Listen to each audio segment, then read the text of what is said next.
Thank you for buying the digital clock. Here it is. When you drag it in, it looks like this. This is just a setup which helps set up the sprites and everything so that you can change all the colors. You can turn backgrounds on and off. It comes with one animation action, and I'll explain how to use that for both the two sets, hours and minutes, and also hours, minutes and seconds. So it's going to be 3 tutorials. The first one is just basically the sprites. The second one's going to be animation. Third one's going to be the color options. Okay, so in this particular one, just show you that this is a sprite based prop. So once it is selected, you can click the sprite editor here or press S. Okay, so you've got a whole bunch of backgrounds and you've got a whole bunch of numbers.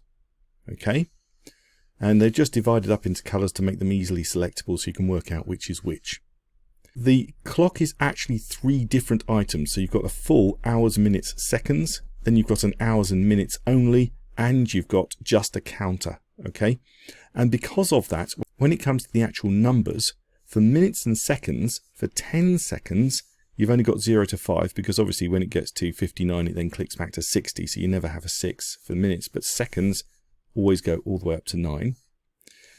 But on the counter, I also have included 9 on the counter, because you might want to have 99 on the counter, because it might be waiting to get a ticket for something. Anyway, just to show you how to use these, if I want to just have hours and minutes, for example, I can come down to the clock background and turn it off. Turn off all 3 options, and obviously that does give you options for how it looks as well, by the way. Just don't rule them out. Then you can turn off the dots, you can turn off the seconds, and you can turn off the other seconds.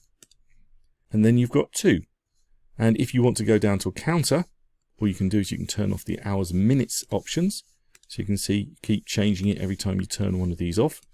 And you can change all the colors on these as well, just so you know.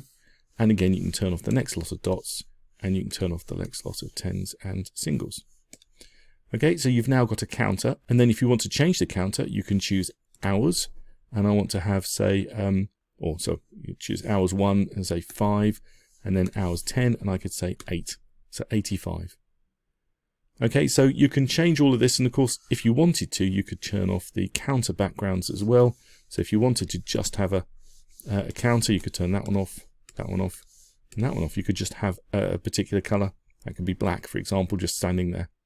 So that's just showing you how to turn things on and off so you can actually end up with whatever you want to come up with. I'm actually going to delete that and bring it back in again, just to show you.